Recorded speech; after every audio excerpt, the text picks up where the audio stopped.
Oi, pessoal, tudo bem? Bem-vindos a mais uma aula de Mecânica dos Solos. Hoje o nosso tema continua sendo classificação dos solos.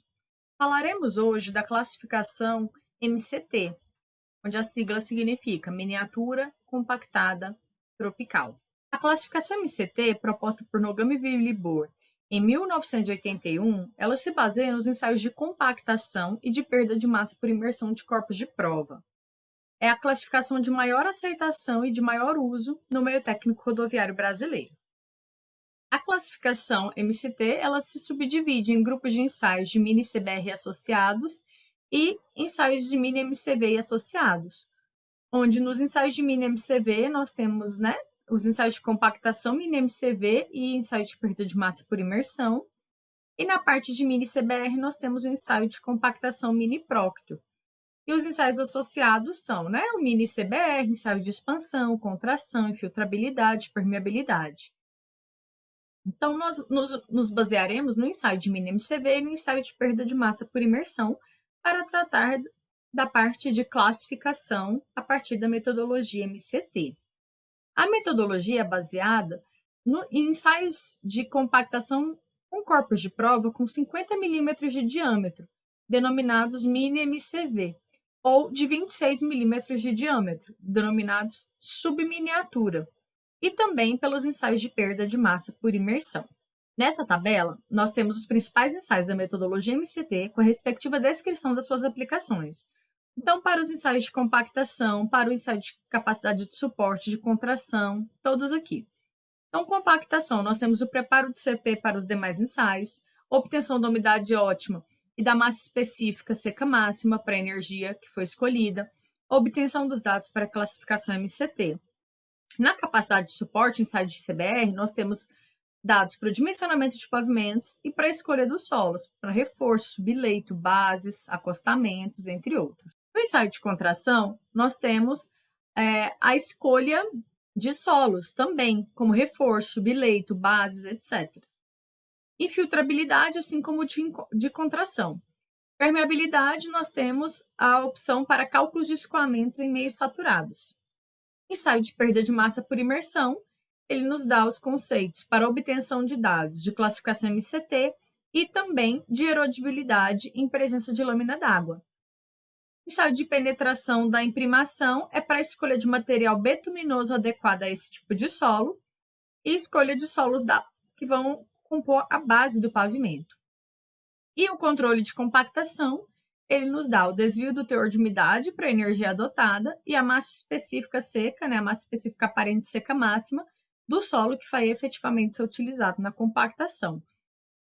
Então, nós obtemos diversos parâmetros segundo cada um dos ensaios. Nós vamos nos ater aqui ao ensaio de mini MCV e ao ensaio de perda de massa por imersão. E como vimos, são os ensaios que nos permitem obter os dados para a classificação MCT. No ensaio de mini MCV, nós utilizamos os cilindros em miniatura, funil para que a gente possa colocar o material dentro, papel filtro, espátula e os outros equipamentos da prensa de mini compactação. Ele é um ensaio no qual a compactação é efetuada com esse equipamento miniatura, onde para cada teor de umidade se aplicam de forma padronizada energias crescentes, até que a gente obtenha uma massa específica aparente máxima. Ele está fundamentado no mesmo processo de compactação que foi proposto por Parsons em 1976. Esse processo de compactação objetiva, sobretudo, o controle da compactação. Ele era muito utilizado na Inglaterra. O procedimento ele foi adaptado para os solos tropicais por Nogami e Libor, com o uso dos corpos de prova de 50 milímetros e um soquete de 2,270 kg. Para que a gente possa executar esses ensaios, nós temos procedimentos das normativas do DNR, então a DNR CLA 259 de 96 e a DNR ME 258 de 94. Nós temos o compactador miniatura, a base de concreto, o soquete cilíndrico com altura de queda de 30,5 centímetros e os moldes de compactação. Nós temos ainda o cilindro padrão de aço, com diâmetro de 49,8 milímetros, e altura de 50 milímetros, e um extensômetro com um curso mínimo de 50 milímetros, para que a gente possa fazer a verificação. O equipamento ainda possui um dispositivo de alavanca para a extração dos corpos de prova quando o ensaio é finalizado. O primeiro passo para a realização do ensaio consiste em determinar a umidade ótima do material, que deve ser obtida pelo ensaio de compactação Proctor, que nós veremos na próxima aula. De posse dessa umidade ótima, nós separamos a quantidade de solo passada na peneira de 2 milímetros e subdividimos esse material em 5 porções de mais ou menos 500 gramas, adicionando água para que a gente possa obter porções de umidade crescentes. E aí, a partir disso, nós abrangeremos a faixa de umidade em que um dos pontos fique próximo dessa umidade ótima, tendo 2 pontos no ramo mais seco e 2 pontos mais úmidos do que essa umidade. Para que a gente possa começar esse ensaio de mini MCV, então eu preparo essas amostras, meço a altura do cilindro padrão que vai ser utilizado, faço a aferição do aparelho de compactação em miniatura para a determinação da altura do corpo de prova. Colocamos sobre o pistão do compactador os discos de polietileno, o cilindro padrão e o soquete de maneira que ele fique bem centralizado. Faça a leitura do extensômetro e calcula a constante de aferição para esse soquete. Todas essas equações para calcular, elas estão na norma, tá, pessoal? Depois de aferir tudo, montamos esse equipamento, homogeneizamos a nossa porção e vamos separar 200 gramas e despejar no molde com auxílio de um funil. Nivelar esse molde com auxílio do assentador e posicionar o soquete, de modo que a gente consiga dar os golpes sucessivos e efetuar a leitura do extensômetro segundo a série de golpes. Então, nós temos uma série de 2 golpes, 3 golpes, 4, 6, 8, 12, 16, 24, 32, 48, 64, 96, 128, 192 e 256. Iniciamos o ensaio com a amostra que apresenta o maior teor de umidade e vamos repetindo para os demais. O ensaio é interrompido quando a diferença entre a leitura obtida depois de 4N golpes for menor do que 2 milímetros, ou se eu tenho uma intensa exudação de água no topo e na base do corpo de prova, ou quando eu atinjo exatamente os 256 golpes. Então, nós fazemos tudo isso com esse equipamento e com as leituras aqui. A partir dessa execução, o que nós vamos fazer? Nós traçaremos os gráficos. Então, nós temos um gráfico do mini MCV, que é função dessa altura, a N milímetros, e do número de golpes que foi dado, no qual nós obtemos o coeficiente C'. E nós temos ainda o gráfico do teor de umidade em função da massa específica seca para cada curva de golpes. Então, nós teremos esses ensaios. Então, nós teremos esses resultados para que a gente possa obter os coeficientes. O coeficiente C', ele é o coeficiente angular da parte mais inclinada e retilínea da curva mini MCV, correspondente à condição mini MCV igual a 10. Ele vai indicar a argilosidade do solo, Então, um C' elevado acima de 1,5 caracteriza argilas e solos argilosos, enquanto que valores abaixo de 1 vão caracterizar areias e siltes não plásticos ou pouco coesivos. Se o intervalo estiver entre 1 e 1,5, nós temos vários tipos de solo, como areias siltosas, areias argilosas, argilas arenosas ou até mesmo argilas siltosas. O coeficiente D', ele é definido como a inclinação da parte retilínea mais inclinada do ramo seco da curva de compactação, correspondente a 10 golpes no ensaio mini MCV. E o seu respectivo teor de umidade correspondente, expresso em porcentagem.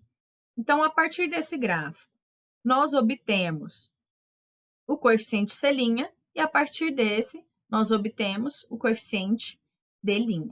Após o ensaio, nós partimos para o ensaio de perda de massa por imersão. Ele é realizado utilizando os corpos de prova compactados segundo o procedimento mini MCV.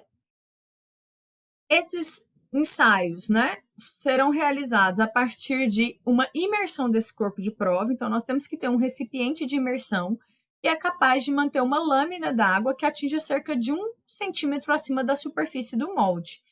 Então, eu tenho um berço que acomoda esse molde, né? Um suporte que a gente chama de berço, que é esse suporte aqui, que acomoda o molde, e aqui eu posso ter uma caixa acrílica, alguma caixa, algum recipiente que eu permita cobrir esse corpo de prova. Esse corpo de prova ele tem que ser mantido na posição horizontal a cerca de 4 centímetros do fundo do recipiente de imersão. Temos que ter uma cápsula também com cerca de 8 centímetros de diâmetro, com capacidade mínima de 75 ml. Com o auxílio da alavanca daquele dispositivo de compactação, nós temos que extrair do molde uma parte do corpo de prova, de forma que fique 10 milímetros, 1 centímetro, para fora. E, em seguida, submergir isso na água na posição horizontal. Então, é exatamente isso que nós fazemos. A partir do equipamento, nós utilizamos a alavanca para retirar esses 10 milímetros e depois deixamos o material aqui deitado na horizontal com a parte imersa. Tem-se que acompanhar esse desprendimento de solo e recolher a parte eventualmente desprendida para determinar a sua massa. Depois de cerca de 20 horas do início da imersão. Essa perda de massa, que a gente chama de PI, que é a perda de massa por imersão, ela é expressa em porcentagem e ela é relativa à massa seca da parte que estava saliente. Então, o valor de PI ele é usado para fins classificatórios, obtido por uma interpolação gráfica, onde a gente traça a curva de variação das porcentagens de PI em relação ao MINE-MCV. E eu procuro a correspondência do MINE-MCV 10 ou 15, dependendo aí se o solo é de baixa ou elevada massa específica aparente. A gente faz essa divisão da baixa massa específica aparente quando a altura final do corpo de prova para um MINE-MCV igual a 10 for superior a 53 milímetros. E ele tem uma elevada massa específica aparente seca quando a altura final do corpo de prova para o MINE-MCV igual a 15 for inferior a esses 53 milímetros. Então, a partir do parâmetro, né, de perda de massa por imersão, nós calculamos aqui ainda o índice E, utilizando o valor do coeficiente de e da perda de massa por imersão, e aí nós procedemos com a classificação MCT. Aqui na classificação, nós temos as siglas que estão contabilizadas aqui do lado, então nós temos LG', argilas lateríticas e argilas lateríticas arenosas. Por exemplo, Na, areias siltosas com siltes quartzosos e siltes argilosos não lateríticos. La, areias com pouca argila laterítica. Então, nós temos duas grandes classes que se subdividem em grupos, de acordo com o comportamento. Nós temos as classes dos materiais lateríticos e dos materiais não lateríticos.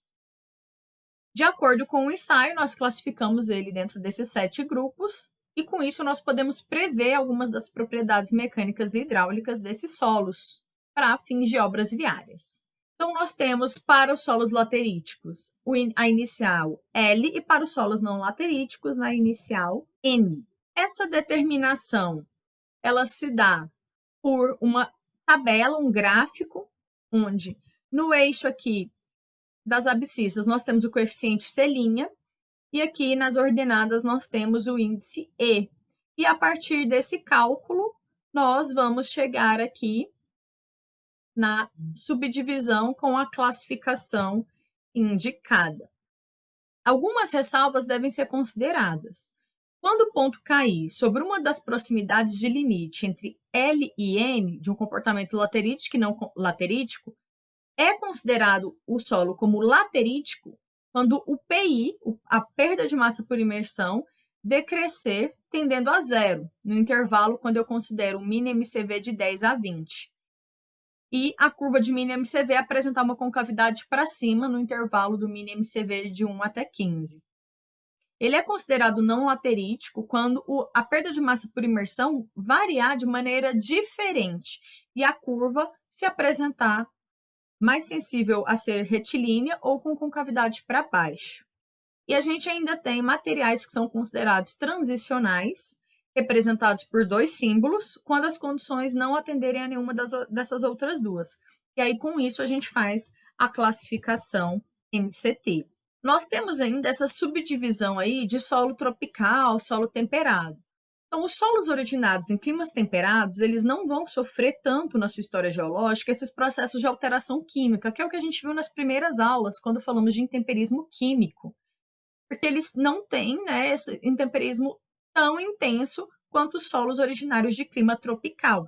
Já que o intemperismo químico, ele precisa, né, de umidade e calor, que é basicamente o nosso clima tropical. Então, algumas diferenças podem ser destacadas para esses materiais. A fração do tamanho argila dos solos lateríticos vai conter óxidos hidratados de alumínio ou ferro e pequenas quantidades de minerais argílicos. Os solos lateríticos não expansivos, né, não são expansivos, podem exibir alta permeabilidade, alta capacidade de carga quando são compactados. E a fração de siltes dos solos lateríticos e dos solos saprolíticos são geralmente cimentados por óxidos hidratados de ferro e alumínio, e normalmente tem um comportamento semelhante a areias finas. Isso é importante observar quando a gente faz esse tipo de classificação do solo e a gente precisa ou a gente pretende prever o comportamento desse material. Eu espero que vocês tenham gostado dessa aula. Bons estudos! Nos vemos na próxima aula. Até lá, pessoal!